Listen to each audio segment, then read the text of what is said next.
Hey everyone, I'm Natalie, your makeup artist and beauty coach here with another episode on the Be Your Own Makeup Artist podcast. Okay, Christa asks, and I'm just gonna read it. She asks, I just started wearing makeup again at age 52.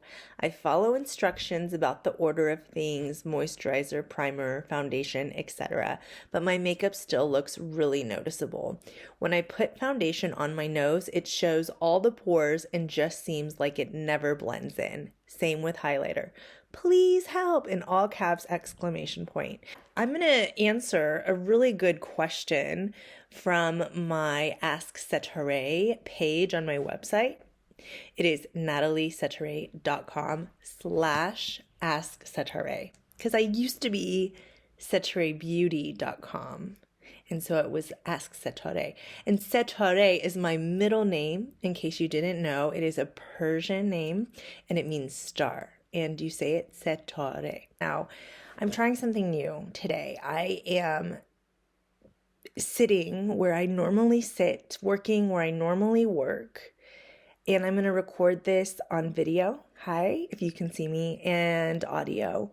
So if you're listening, there's the video version of this. And I have also decided that not everything needs to be perfect. Not everything needs to be a production. It takes me so much time to set everything up, to look all done up, and to have my makeup done.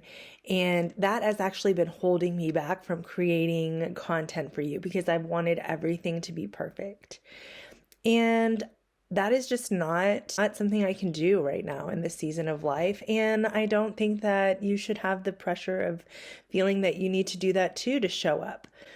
So I'm going to record this video. I might make a few edits in case I do lots of ums or pauses, or I get a notification. God forbid that happen, because that happens so much. Even though I've turned off all the sounds and all the notifications and have it on Do Not Disturb, something still happens where I get a notification and then it's just, I delete the whole thing and have to start over, and then I run out of time. So that's been a reason why I have not been as active or publishing as much content on the podcast. Okay, but let's dig into the episode, shall we? You are listening to the Be Your Own Makeup Artist podcast. I'm your host, Natalie Setare, former military officer turned professional and award-winning makeup artist and educator, and author of the book, Be Your Own Makeup Artist. This podcast is for makeup enthusiasts, makeup artists, and everyone in between. I share insights about the beauty industry, invite industry experts, and try to keep the content more about makeup education and less about buying this or that. I'm so glad you're here, and I hope you enjoy this episode. My makeup still looks really noticeable. When I put foundation on my nose, it shows all the pores and just seems like it never blends in. Same with highlighter. Please help, in all caps, exclamation point.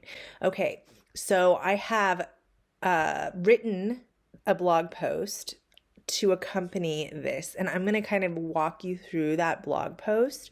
So this isn't a transcript. You can go to the show notes. I'm going to be following the format, but it's going to be just a little bit of a different flavor. So I do want to say thank you, Christa, for asking me your questions. Now, there's a lot to unpack in the question, so let's just get through it. Now, I don't know you. I don't know what you look like. I don't know where you live. I can only make guesses, okay? So if you want that one-on-one support, if you want to work with me one-on-one, and if any of you do, you can go to createyoursignaturelook.com/makeup. Only inside of Create Your Signature Look do I work with clients one-on-one anymore, okay? Because it's so personal, and I've found over the years just doing one lesson here and there is not really impactful. So I have the Create Your Signature Makeup Look. It is a one-on-one coaching program. It is open year-round. And of course, I have the Create Your Signature Look program that I work with Tammy Pierce. She's an image consultant, and we do style and makeup. And I promise you, it's one of the best investments you can make, because you're going to have a capsule wardrobe, a capsule makeup bag, for the rest of your life. You're going to know your colors, you're going to know your silhouettes, you're going to know your fabrics, you're going to know your makeup, and you're going to have me in your back pocket. Anyways, enough about that.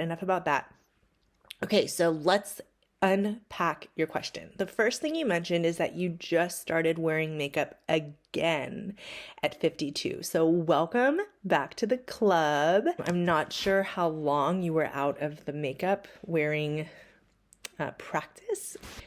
I cannot do my makeup the same way I did 10 years ago, 20 years ago, 30 years ago, okay?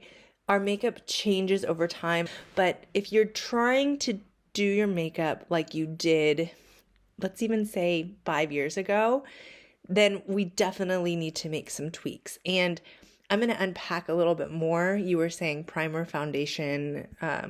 You said primer, foundation. Oh, moisturizer, primer, foundation. That might be too much for you. We'll get into that. So the first thing that I do always is I like to troubleshoot the skincare and the skin prep routine. Okay.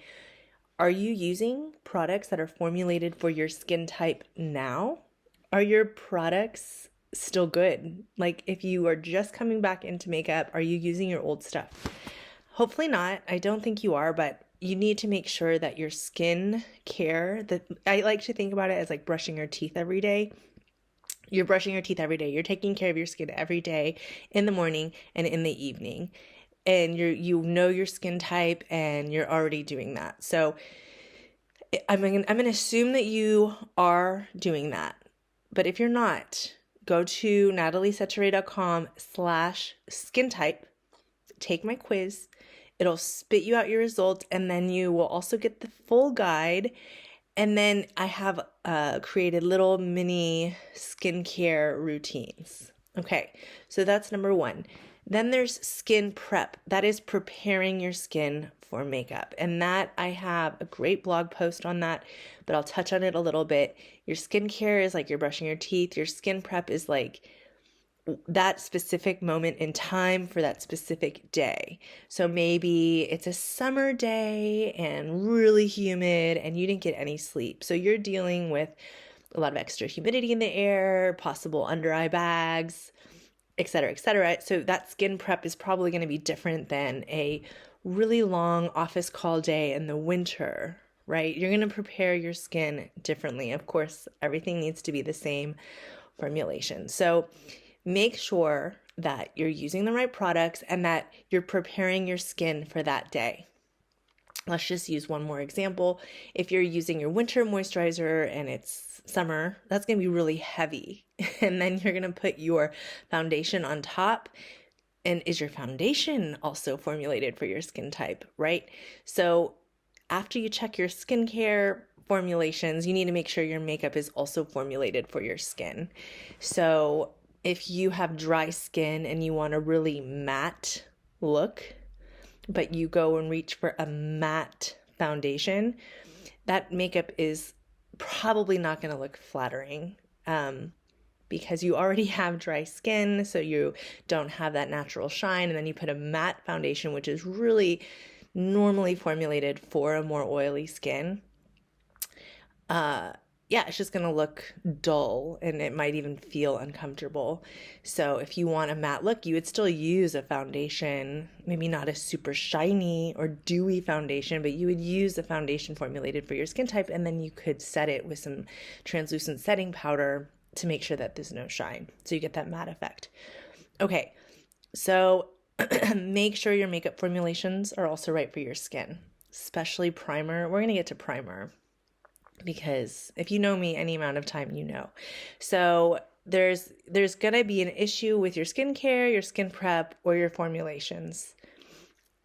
Or it could be your tools and your techniques. Let's talk really quickly about pores, because you mentioned that after you put it on, your pores are really noticeable.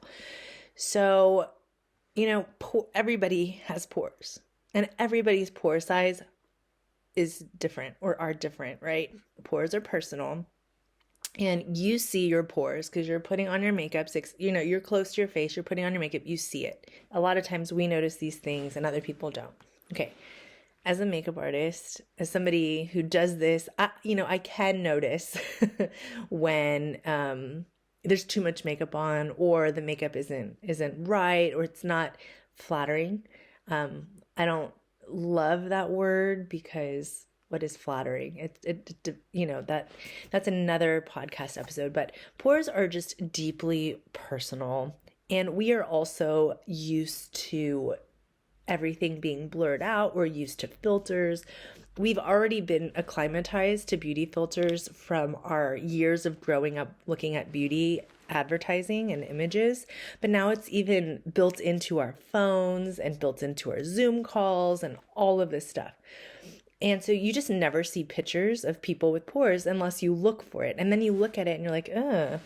And or you're like, oh, that looks totally normal on that person, but then you look at a photo of yourself and you're like, ugh, like I'm gonna still use the filter, right? So just know that everybody has pores, and some are more noticeable than others. I think that somebody with really small pores and dirty pores is way more noticeable than somebody with larger pores that has a really good skincare routine, right? So it's just kind of what it is. I think somebody with large pores who also doesn't clean their face, that is probably like the worst combination in terms of being very noticeable. So one thing that you can do is incorporate a skincare product that is designed or formulated, let's say formulated to tighten the pores, right? You can add that into your rotation if that is something that you're really self-conscious about. If you don't want to add something new into the rotation, you might already have things that do this, that you subconsciously picked up that you don't even know is doing that. And I've listed in the show notes, like a lot of the active ingredients in products that will help. I'm not going to hash it out here, so just go check out the show notes. But if you want to see the active ingredients that are found in skincare products that will help to tighten the pore and reduce the appearance of pores, you can just go do that. You can also use a product in your skin prep to do that, right? So maybe you don't want to do it every day. Maybe you only want to do it on the days that you're wearing makeup. You can prepare your skin that day for your makeup. So if you are doing this, then I would say if you've really prepared your skin well, and you're taking care of your skin and you're using the right formulations, like let's tweak your techniques, okay? Let's skip that primer. Let's try skipping that primer. So with makeup, it's a lot of trial and error, right? And I think that we are really hard on ourselves for making mistakes. And there's really no such thing as a mistake with makeup, because you can literally wash it off your face. Like nobody is going to die if you put your eyeliner on the wrong way.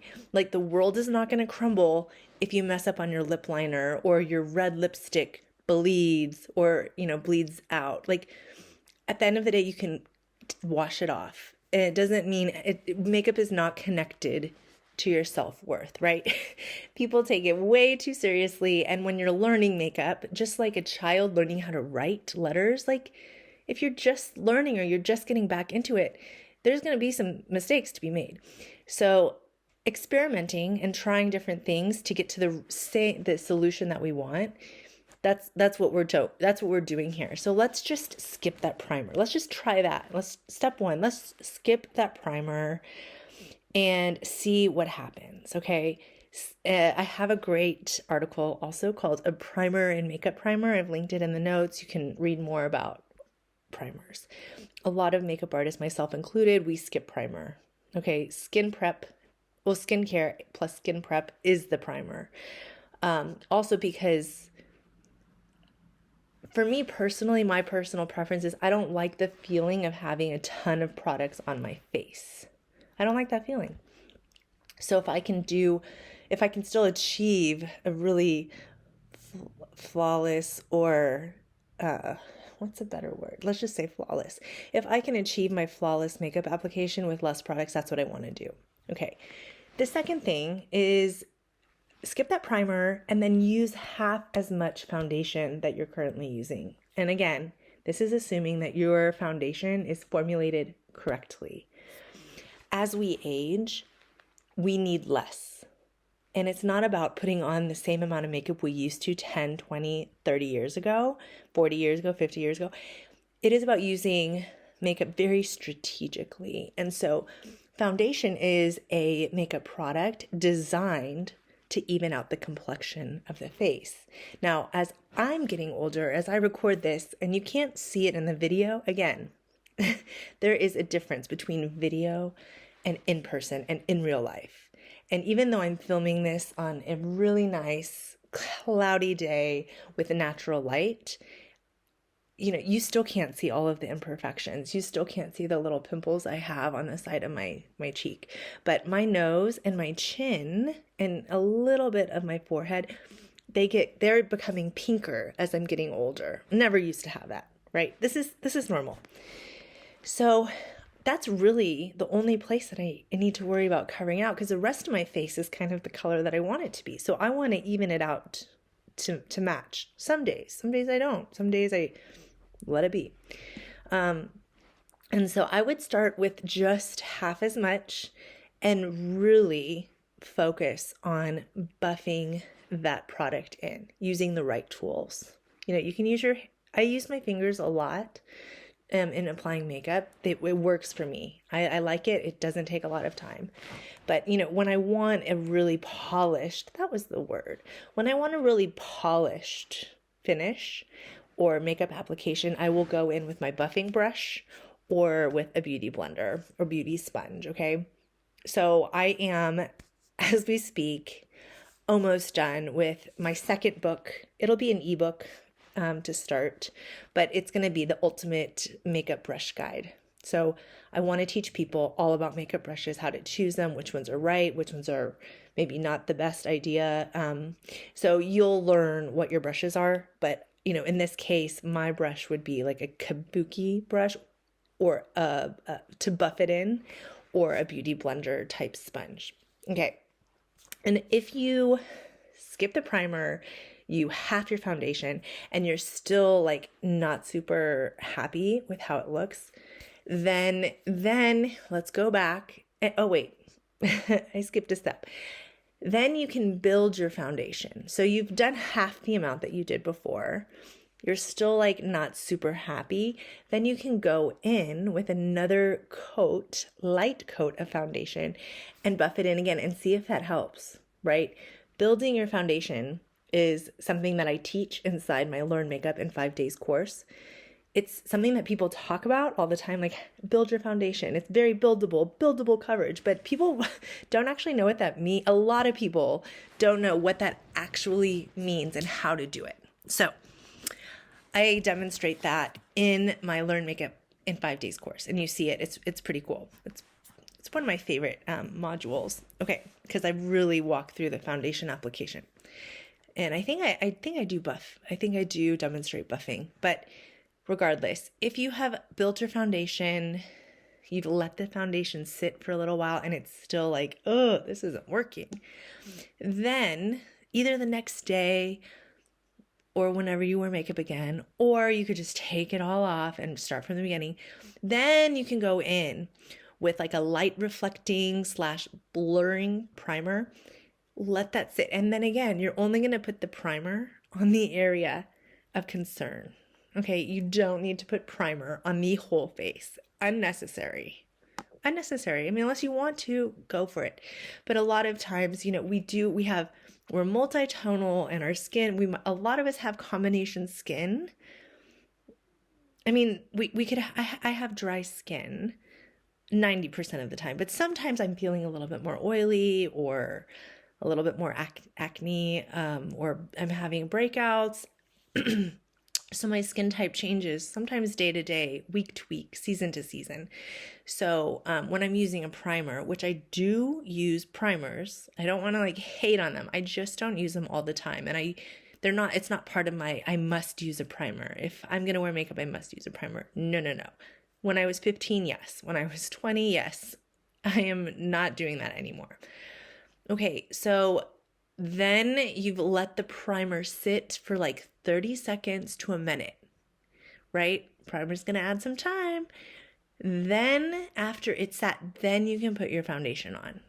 You got to let the product kind of sit on the face for a second. A lot of people rush this. A lot of people don't do it, but I like to let it rest. And I also like to wait, 5-10 minutes after I apply my foundation and make sure it's good to go. And a lot of times I'll see that it didn't settle right, or I need to add more, or sometimes it just looks great. And I'm like, okay, perfect. You can also identify maybe gaps in your skincare, right? If you put it on, and that's been happening to me a lot lately. I've been putting on my makeup per usual, and I felt my skin really tight and really uncomfortable with makeup. That just means I need to up my skincare routine, up my moisture, all of that good stuff. So if you've done all of that, it's still not working, then, we need to book a lesson, because something's not right. That should fix it all. Okay. So hopefully that answers your question. Then you mentioned that your highlighter doesn't blend in, which is kind of like an outlier. So get the pores, get the, foundation issue. That happens a lot. And let me just end before we get into the highlighter, because I always do this. I always get ahead of myself. As we get older, the more makeup we wear looks like more. So I always like to say I'm a less is more makeup artist, and I've always kind of been that way, but especially as we get older, less is more. It is not about putting on the same amount of product. It is about strategically placing product in a way to get the maximum result with minimal product. So more makeup is almost always going to make everything more noticeable. There are exceptions. There are always exceptions, but for everyday basic natural light, I'm going out, that is kind of the rule I want you to remember. Okay, so let's go back. Let's revisit the highlighter not blending in. So there's 3 reasons that this could be happening. Maybe I'm wrong. I could definitely be wrong, but either your highlighter's old. When you say your highlighter's not blending in, what I'm visualizing is that you're putting it on and it's like a streak of highlight and it's not blending, right? So you're left with like a streak, or wherever you put your highlighter.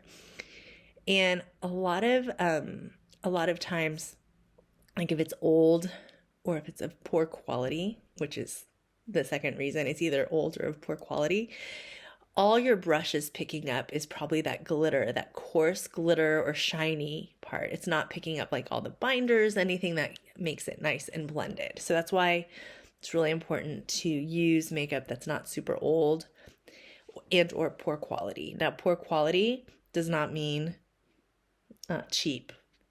Okay, there's a lot of fantastic drugstore makeup brands that outperform some of the really luxury prestige brands. Okay, it's quality.